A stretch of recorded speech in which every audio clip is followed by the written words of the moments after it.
20대 대선 본투표 14,000여 개 투표소에서 순조롭게 진행이 되고 있는데요. 역대 사전투표율 최고를 기록했습니다. 이런 가운데 최종 투표율이 얼마나 나올지도 관심이 쏠리는 상황이죠. 네, 두 분과 함께 현재 상황과 판세 전망까지 짚어보겠습니다. 김성환 시사평론가, 정태근 전 의원과 함께합니다. 어서 오십시오. 네, 안녕하세요. 네, 앞서 이 시각 투표율을 보고 오셨습니다만 가장 높은 투표율을 보이는 곳이 대구였습니다. 그리고 상대적으로 사전투표율이 높았던 지역들, 전남, 전북, 광주가 낮은 투표율을 보이고 있거든요. 이건 어떻게 해석을 해야 될까요? 먼저 정 전 의원님. 아무래도 그 사전투표에 대한 좀 불신들이 작용했던 지역들이 예를 들면 영남 지역 같은 경우에 이제 사전투표율이 좀 낮았죠. 그러니까 상대적으로 오늘 이제 본투표율이 좀 올라가게 돼 있는 거고 아마 이제 그 지난번 사전투표 하면서 코로나 확진자들에 대한 투표 과정 속에서 그야말로 대혼란이 있었잖아요. 이런 부분들도 일정 정도 영향을 미쳤다고 보여지는데 결론적으로 보면 전체적인 투표율은 좀 올라갈 것 같습니다. 지금 이제 지난 대선에 비해서 지금 본투표율이 지금 한 4.5% 정도 지금 낮았다고 얘기하는데 사전 투표율이 지금 이번에 한 11% 정도 높은 거 아니겠어요? 그러면 잘하면 80%까지 육박하지 않겠는가. 그리고 실제로 이제 중앙선관위원회가 한국갤럽에 의뢰한 마지막 여론조사에서 반드시 투표하겠다고 한 층들이 대략 한 89% 나왔습니다. 그래서 보통 저희가 반드시 투표층에서 한 5 내지 6% 정도를 빼는 게 실제 투표율이라고 보여지는데 그래서 뭐 82, 3%까지는 안 가도 거의 80%에 육박하는 투표가 이루어지지 않겠는가 이렇게 보여집니다. 네, 거의 80%에 육박하는 투표율을 예상을 하셨는데 평론가께서도 동의하십니까? 저도 거의 그 정도 나오지 않을까 이렇게 생각하고요. 80%를 넘느냐 안 넘느냐에 따라서 뭐 국민의힘하고 민주당의 당락에 좀 차이가 있을 수도 있겠다. 유불리가 좀 갈리겠다 이렇게 생각은 하는데요. 방금 전에 말씀하셨던 것처럼 대구의 이 본투표율이 올라가는 현상은 이게 뭐 이번 선거 때만 나타난 현상은 아닙니다. 일종의 이제 패턴 비슷하게 나타나고 있는 건데요. 그러니까 대구는 이전에도 선거를 했을 때 보면 사전투표는 상대적으로 낮았고 본투표율이 높게 나타나는 현상이 나타나거든요. 그리고 경북 같은 경우에는 사전투표율이 상대적으로 좀 높게 나타나고 본투표율이 조금 낮고요. 그리고 호남 지역의 경우에는 사전투표율이 이전 선거에도 비슷하게 좀 높게 나왔습니다. 물론 이번 선거가 유달리 좀 높게 나오는 경향은 있거든요. 이거는 어찌 보면 민주당의 뭐 일각에서는 분석하기로는 민주당에 일종의 신호를 보내는 것이다. 그리고 또 서울 수도권 지역에 신호를 보내는 것이다. 이렇게 또 얘기를 하고 있는데요. 그건 사실 표심을 우리가 감히 어떻게 지금 분석하는 것 대단히 어렵다고 생각하고요. 사전투표에 대한 불신이라기보다는 제가 말씀드렸던 것처럼 일정하게 패턴이다. 이렇게 보는 게 맞을 것 같고 그리고 대구 지역 같은 경우에는 굳이 이제 해석을 한다면 아무래도 선거 막판에 판사를 다 읽고 난 다음에 투표하려고 하는 경향은 이전부터 좀 있었던 것 같습니다. 그러니까 호남 지역은 사전투표율이 좀 높게 나오는 경향도 있었기 때문에 전체적으로 흐름을 보고 마지막에 투표를 하겠다. 이런 마음들이 좀 더 많이 작용하고 있는 거 아닌가 이렇게 생각하고요. 그리고 전체적으로 투표율이 올라간다고 하는 것에 대해서는 뭐 이걸 부인할 사람은 없을 것 같아요. 제가 볼 때는. 왜냐하면 이전 선거하고 비교해 보면 왜 투표율이 올라간다고 분석하는지 그 이유를 알 수가 있는데요. 이전에 이제 직전 두 차례 대선 때 보면은 18대 대선 때 그러니까 2012년 대선 때 보면 전체 투표율이 75.8%였거든요. 근데 그때 50대 투표율이 80%를 넘어섰습니다. 근데 상대적으로 30대하고 20대 투표율은 낮았어요. 그러니까 30대의 경우에는 70% 정도 나왔고요. 20대는 68%였어요. 근데 지난 대선 때 투표율이 77%를 넘겼거든요. 그러니까 이전 선거보다 투표율이 올라간 거죠. 올라갔는데 50대 투표율은 낮아졌어요. 1, 2%포인트 정도. 그런데 투표율이 올라갔었던 그 동의는 20, 30대에서 투표율이 대거 올라갔기 때문에 나타난 현상이거든요. 그러니까 20대 투표율이 76%나 됐어요. 일종의 이제 촛불 영향이었다 이렇게 분석할 수밖에 없고요. 그리고 30대 투표율도 70%에서 74%로 4%포인트 올라갔거든요.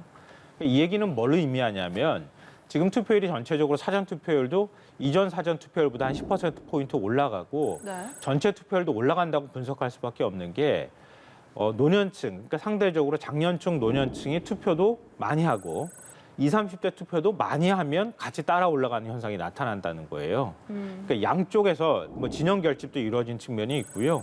그리고 탄핵과 촛불을 겪은 세대들이 정치에 대한 효능감도 많이 높아져 있는 측면도 있다. 그리고 20, 30대를 공략하는 여러 후보들의 어떤 표심 공략들도 상당히 경쟁이 치열했기 때문에 그런 면에 있어서도 전체적으로 고르게 투표율이 올라갈 가능성이 있다.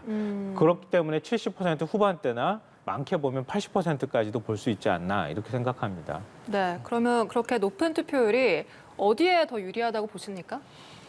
제가 개인적으로 생각할 때는 민주당이 좀 더 유리한 측면이 있을 것 같아요. 이거는 뭐냐면 지금 이제 여성층 표심에 굉장히 호소를 하고 있잖아요, 양당이. 이건 뭐냐면은 이전에 19대 때 여성층 투표율을 보면 특히 20, 30대의 경우에는 많게는 여성층이 5%포인트 정도 남성층보다 투표를 더 많이 했어요. 그러니까 똑같이 20, 30대가 투표를 한다 하더라도 여성들이 오히려 후보를 결정하는 그런 경향이 굉장히 강하다고 볼 수가 있다는 거죠.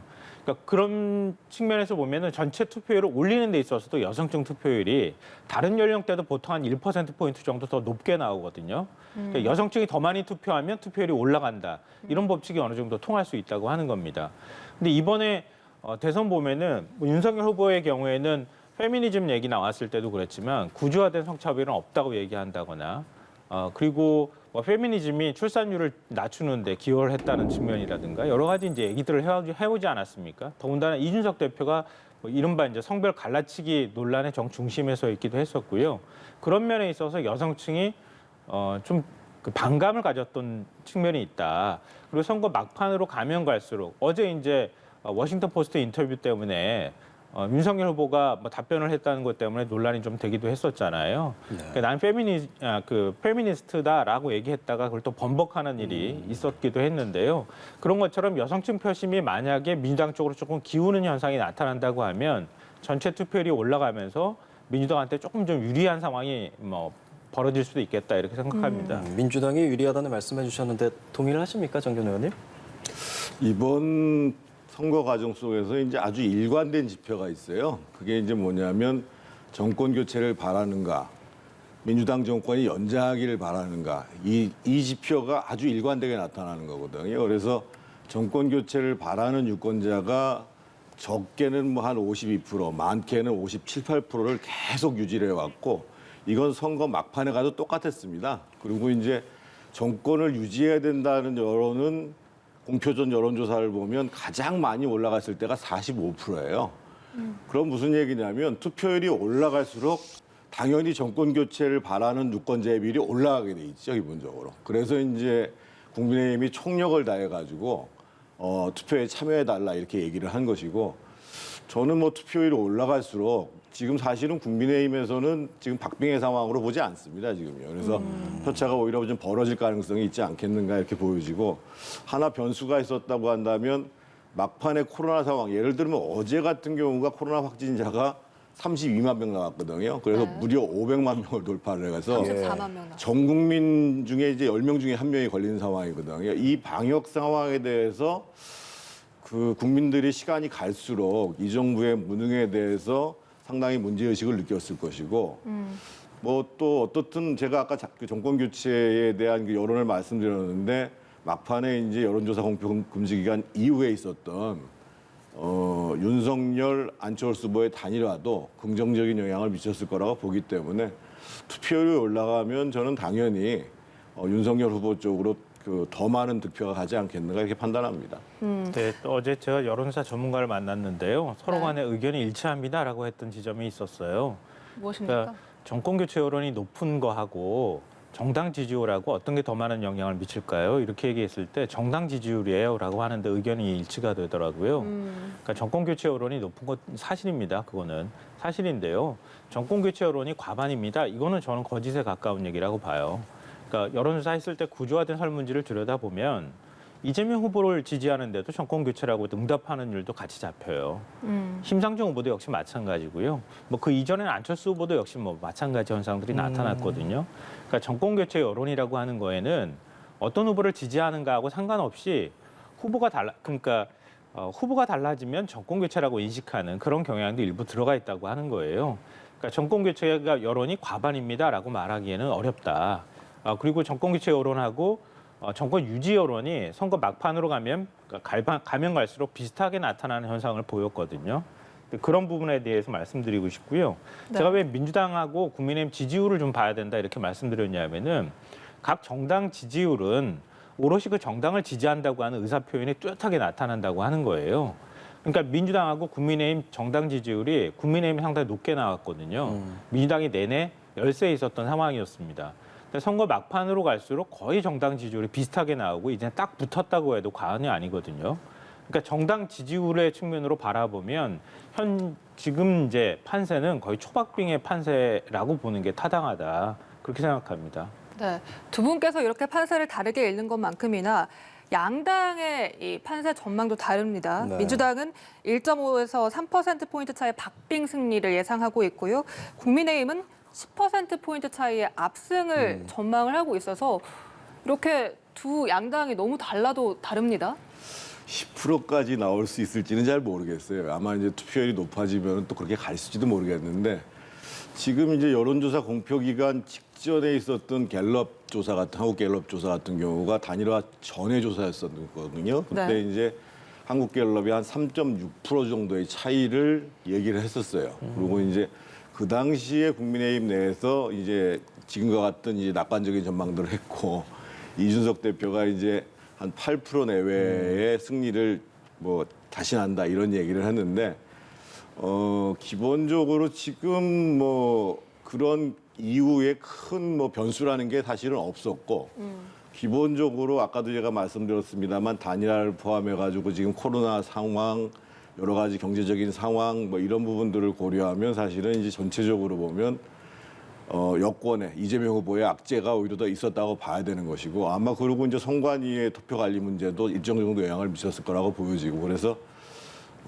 저희들은 이제 박빙의 상황은 아니라고 보는데 그렇다고 해서 한 10%까지 벌어진다 이거는 조금 너무 과하게 본 게 아닌가 이렇게 보여집니다. 네, 그러면 5%. 5%는 능히 이길 거라고 보는 거죠. 네. 네, 정전 의원께서 5%는 능히 이길 거다 이렇게 말씀하셨는데요. 근데 투표율이 높아질수록 사실은 누가 이긴다 예측하기 굉장히 어렵다고 생각해요. 그러니까 어느 정도 퍼센트로 이긴다고 얘기하는 거는 그건 진짜 점쟁이나 하는 얘기에 가까운 거다 이렇게 생각하는데요. 네. 민주당 입장에서는 집권 여당이기도 하고요. 정권 심판론이 없다고 할 수 없는 상황이거든요. 특히 이제 서울 수도권이 부동산 민심 때문에 좋지 않았던 것도 사실이고요. 근데 집권 여당이 다시 한번 우리한테 힘을 몰아주십시오 얘기하는데 우리 압도적으로 승리합니다 이렇게 얘기할 수 있겠습니까? 그러니까 그렇게 얘기하기 어려운 환경이다 이렇게 보는 게 맞고요.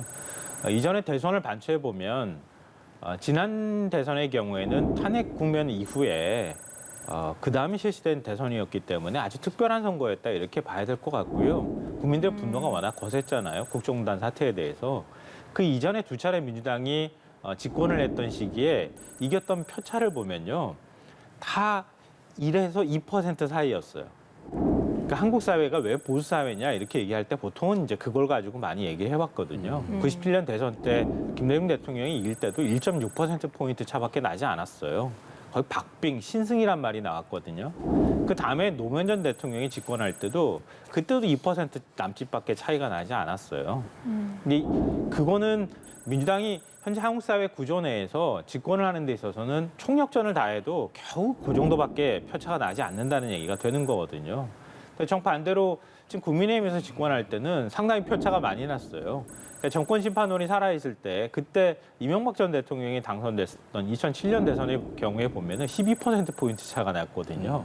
그러니까 그렇게 넉넉하게 이기는 선거들이 보통은 벌어지곤 했었습니다. 그래서 민주당 입장에서는 어떤 방식으로 가더라도 결국은 몇 %포인트 차 안에서 이기든가 지든가 결정될 수밖에 없다.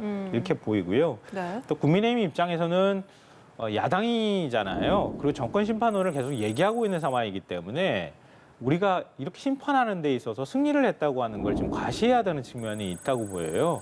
그래서 10% 이렇게 얘기하는 것은 밴드웨건 효과나 이런 것들을 기대하는 것 같습니다. 그래서 우리가 이길 수 있다고 얘기하면 특히 이제 야권 지지 성향이 강하나 보수 성향이 있는 분들 또 정권에 불만이 있었다고 하는 분들의 입장에서는 좀 마음 편하게 힘을 몰아줘야 되겠다 이런 생각들을 할 수 있거든요. 그러니까 좀 과장되게 10%포인트까지 얘기하는 거 아닌가. 실제로는 지금 초박빙 판세가 맞다고 저는 생각합니다. 네. 이번 선거의 최대 변수 역시나 부동층 그리고 2030 세대를 꼽고 있는데 앞서 평론가께서는 2030 이 여성 표심에 대해서 잠깐 언급을 해주셨거든요. 2030 표심, 특히 여성들의 표심 어떻게 예상하십니까? 이번에 표심 중에 가장 중요했던 것은 지금 말씀하신 것처럼 2030 표심과 네. 결국은 이제 대선 국면에 있어서 특히 지금 같은 상황에 있어서는 서울과 수도권의 표심이 굉장히 중요하고요. 그리고 이제 계층적으로 보면 이 자영업자 계층 같은 경우가 굉장히 중요했죠. 그래서 과거 선거 같은 경우에는 상대적으로 그 국민의힘 쪽에서 이제 20대, 30대들한테 굉장히 좀 약했죠. 그래서 상당히 어려움을 겪었는데 작년에 이제 서울시장 선거 때 그때 이제 보궐선거 때 오세훈 후보가 한 17% 정도를 앞섰거든요. 네. 그런데 이제 그때 과거의 양상과 결정적으로 차이가 있었던 것이 20대, 30대들이 상당히 압도적으로 오세훈 후보를 지지했다라는 점들인데 저는 뭐 20대, 30대 남성과 여성들을 자꾸만 구분해서 보는데 약간의 여론조사의 차이는 있습니다만 제가 보기에 큰 차이는 있지 않다라고 보여지는 거고 네. 국민의힘 입장에서 보면 그 20대, 30대들한테 30대는 조금 그 뒤지긴 합니다만 20대 사이에서 많이 이제 그 우세한 지지를 받고 있는 것 이게 이제 과거와는 다른 양상이고 이게 이번 대선에도 유지돼 왔다는 거고요. 역시나 이제 서울 표심이 굉장히 중요한 거죠. 예를 들면 지난 2012년 그 박근혜 후보하고 문재인 후보가 겨뤘을 때 그때 이제 3.6% 차이로 박근혜 후보가 당선이 됐거든요. 근데 그때도 사실은 서울에서는 졌어요. 그럼에도 불구하고 이번에는 사실은 서울에서 상당히 앞서고 있는 상황이고 제가 이제 지구당 위원장을 맡고 있으니까는 아침부터 저녁까지 계속 선거운동을 하는데 네.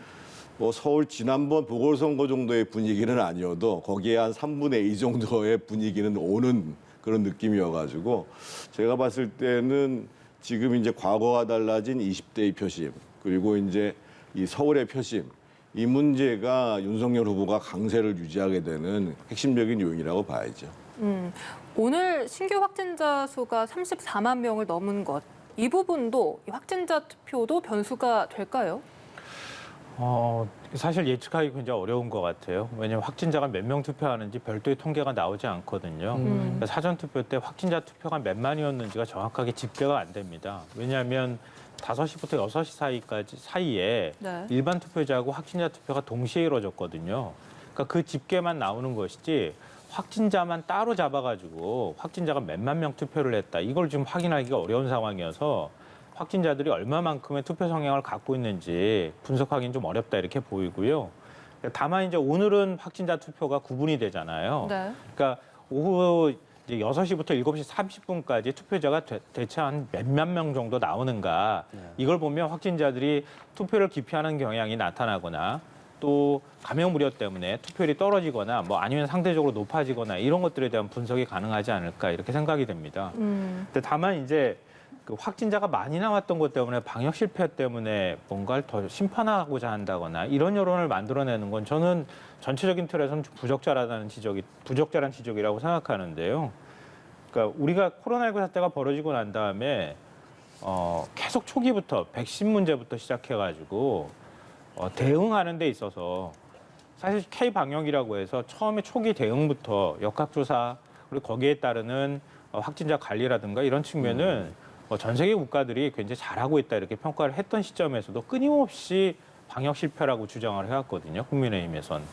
그러니까 그 기조를 계속 갖고 갔습니다. 백신 얘기 나올 때 나쁜 백신 맞기 싫다고 얘기했었고 백신 빨리 안 구해온다고 또 뭐라고 했었고 지금과 같은 오미크론 상황에서 다른 국가들 같은 경우에는 뭐 미국이나 유럽 다른 선진국들도 마찬가지인데 우리보다 훨씬 더 확진자 죄송합니다. 확진자 증가세가 훨씬 가팔랐고 미국 같은 경우에는 하루에 60만 명 이렇게 나오기도 했었고요. 유럽도 역시 마찬가지였습니다.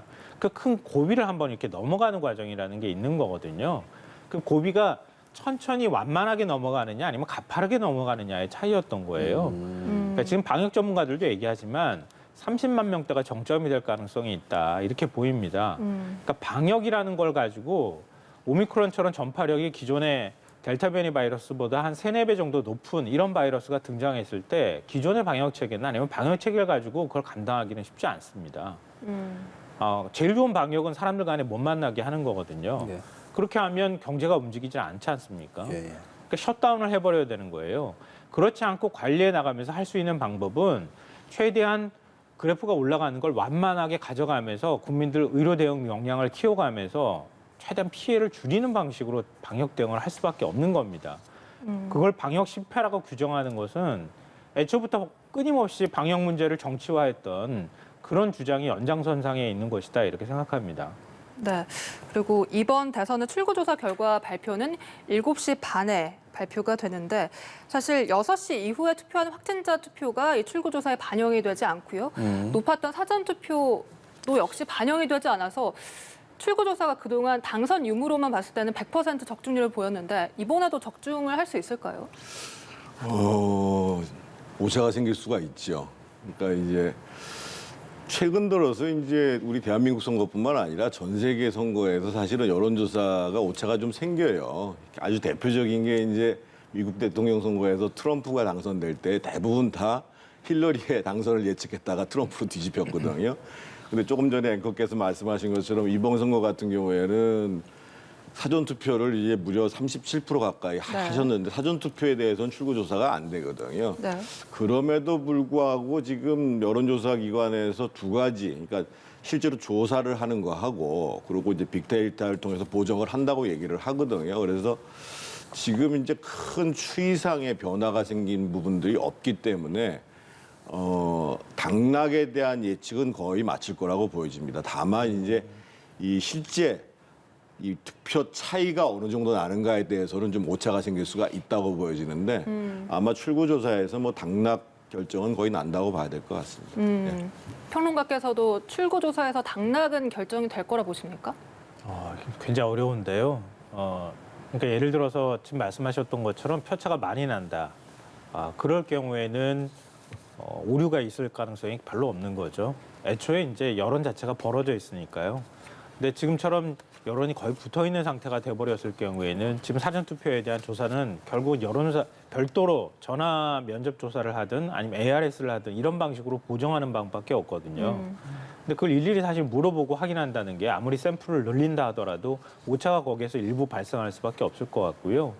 그리고 지금 부동층이 표심을 최종적으로 결정하지 못한 층이 원래는 이제 20-30% 정도 된다고 얘기했잖아요. 특히 젊은 층이 더 많다고 얘기를 해왔는데 지금 한 10% 이하로 보는 게 맞을 거예요. 근데 그 표심은 사실 잘 안 잡히는 표심인 거죠. 근데 그 안에서 만약에 출구조사를 하더라도 일부 오류가 발생하거나 아니면 숨겼던 표심이 잘 드러나지 않았을 경우에 지난번 우리 총선 때 보면 알지만 각 당 의석을 예측할 때 130석에서 190석까지 예측했거든요. 네. 여론조사 뭐하러 합니까? 그거는 아무나 붙들고 물어봐도 대충 아는 건데. 그러니까 그런 방식에 대한 고민들, 만약에 여기서 당락을 틀리게 예측했을 경우에는 방송사 입장에서도 굉장히 곤란한 상황이 올 수 있기 때문에 아마 신중에 신중을 기할 가능성이 있다 이렇게 보입니다. 그래서 만약에 여론조사가 격차가 나는 게 출구조사에서 격차 나는 게 1-2% 안쪽으로 만약에 격차가 난다고 하면은 발표하기가 쉽지가 않을 것이다. 근데 그거보다 격차가 많이 벌어질 경우에는 아마 당선 예측이나 이런 게 나올 가능성이 있다. 이렇게 생각합니다. 네. 그리고 당선이 윤곽이 나오는 시점에 대해서도 많은 관심이 쏠리는데 네. 이번에는 워낙 접전이다 보니까 내일 새벽쯤은 돼야 당선인 윤곽이 나올 것이다 이런 전망이 나오거든요. 보통은 한 9시, 10시쯤 나오지 않았습니까?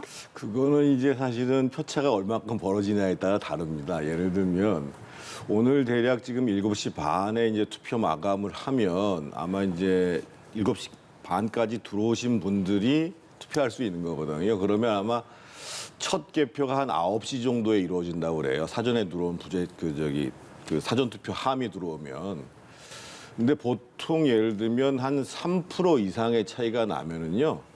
보통 개표에서 한 2시간 지나면 이 추이가 나옵니다. 그래서 그걸 바꾸기가 어려워요, 기본적으로. 근데 이제 말씀하신 대로 혹시나 만약에 박빙 판세다. 그러면은 사실은 이제 한 서너 시간이 지나도 표차가 안 벌어지게 되는 것이죠. 그래서 제가 봤을 때는 뭐 3% 이상의 표차가 벌어지는 그런 선거다라고 하면 아마 오늘 중으로 윤곽이 나올 것이고요. 그런데 이제 진짜 박빙이다. 그러면은 보통 그 개표 마감 시간이 이제 예년 같은 경우에는 그 다음 날 5시 정도 전후했거든요. 근데 이번에 또 늦어졌잖아요. 네. 그래서 당연히 박빙 선거라고 한다면 내일 새벽까지 가야지 판단이 쓰겠죠. 평론가께서도 내일 새벽쯤으로 예상하십니까? 네, 이번에 확진자 투표 시간도 길어지는 상황이 돼서요. 그 투표까지 확인을 하고 뭔가 최종적으로 개표까지 상황까지 확인하는 데까지 시간이 좀 걸리지 않을까 싶고요. 지난 대선 때는 제가 기억하기로는 1시 정도 전에, 1시 전에 최종 당선 확정이 되고 그리고 후보자가 당선 인사도 하고 이런 일들이 있었거든요. 근데 그건 그 당시에는 41%대 24% 정도 차이였었기 때문에 굉장히 차이가 많이 벌어져서 가능한 일일 것 같고요. 이번 같은 경우에는 그래서 박빙 상황이 벌어지면 아마 새벽 4, 5시까지도 갈 가능성이 있다 이렇게 보입니다. 그래서 아마 각 방송사에서 특히 이제 지상파 3사 출구조사할 때 보정하는 작업을 각 방송사별로 별도로 하거든요. 그러니까 출구조사를 한 데이터를 가지고 와서 각 방송사가 별도로 이제 분석하는 작업을 하고 이제 각각이 발표를 하게 되는 겁니다. 근데 그 보정 작업을 할 때 아마 제가 볼 때는 표본이 되는 지역이나 이런 것들을 정할 거라고 보여요. 예를 들면 이런 얘기를 하잖아요. 제주하고 충북이 당선자를 예측한다. 이렇게 또 얘기하거든요. 그러니까 지역색이라든가 아니면은 세대별 구분에 있어서도 그렇고 이전 선거에 있어서도 최대한 그 국민 민의하고 가깝게 어떤 그 인구 구성이라든가 아니면은 정치적 지형이나 성향이나 이런 것들이 잘 표출되는 지역들을 샘플링으로 정한 다음에 그다음에 그 지역에서 어떻게 개표 상황이나 출구 조사가 이루어졌는지 이런 것들을 아마 유심히 살펴볼 가능성이 있거든요. 그러니까 서울 지역 같은 경우에도 강남하고 강북하고 표심이 많이 다르잖아요. 강동, 네. 강서도 다르고. 그러니까 다른 이제 경기 지역도 경기 북부하고 남부하고 또 다르고 그러거든요. 그러니까 이런 것들 가지고 예측하기는 대단히 어려울 것이다. 그러니까 그런 것들을 아주 신중하게 고를 가능성이 있다 이렇게 생각합니다. 그래서 아마 당선 예측도 그런 것들을 반영해서 할 가능성은 있는데 최종적으로 당선 인사까지 나오는 데까지는 새벽 말씀드렸던 것처럼 아마 한 4, 5시는 돼야 되지 않을까. 격차가 벌어지지 않을 경우에는 네. 그런 생각이 듭니다. 네. 사실 이번 대선이 역대급 비호감 대선이다 이런 평가가 많았는데 사전 투표율을 보면 또 역대급으로 높았고 네. 지금도 정오 기준 20% 전국 투표율 돌파를 하고 있습니다. 코로나 속에서도 많은 유권자들이 투표장으로 이렇게 향하고 있는 이유는 뭐라고 보십니까? 확실히 다른 어떠한 것보다도 중요했던 그 국민들의 요구. 그러니까 과반 이상의 국민들이 정권 교체를 해야 된다 이거였거든요. 그래서 지금 앵커께서 말씀하신 것처럼 후보에 대해서는 사실은 비호감도가 굉장히 높았던 게 사실이에요. 그리고 이제 이 선거 캠페인 과정에 대해서 참 많은 비판적인 문제제기가 됐었고 또 실망감이 있었습니다만 그럼에도 불구하고 이제 투표 의지가 올라간 부분들과 관련해서는 어떻든 정권 교체를 바랬던 분들한테는 이것이 지금 우리한테 가장 중요한 과제다. 대한민국의 변화는 이 정권 교체에서부터 시작된다. 이런 이제 분명한 이유가 있을 거죠. 그래서 이제 그것이 이제 투표로 이어진 거라고 저는 판단합니다. 네, 김 평론가께서도 짧게 말씀을 해주신다면요. 탄핵 열기 이렇게 말씀해 주셨는데요. 저는 탄핵 이후에 국민들이 정치 공감이 굉장히 높아졌기 때문이라고 생각합니다.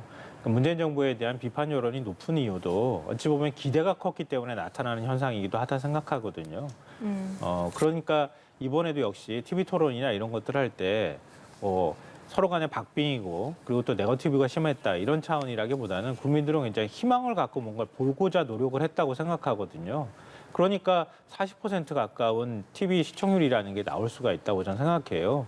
그래서 마지막까지도 지금 이제 회고적 투표를 하고 심판을 한다 이런 여론도 있을 수 있지만 과연 앞으로 어떻게 될 것인가, 또 경제나 일자리, 삶은 어떻게 나아질 것인가 이런 부분에 대한 생각을 좀 할 것이다라고 생각하고요. 이 후보를 뽑았을 때 과연 국정을 맡길 수 있겠는가에 대한 질문들을 끊임없이 아마 유권자들이 던졌을 거라고 생각해요. 그게 아마 특히 부동층의 경우에는 더 많은 그런 일들을 했을 거라고 보거든요. 그러니까 그 표심이 결국은 당락을 좌우할 것이다. 저는 그렇게 생각합니다. 네, 드디어 오늘 결정이 됩니다. 지금까지 김성환 시사평론가 그리고 정태근 전 의원과 함께 말씀 나눴습니다. 고맙습니다. 고맙습니다.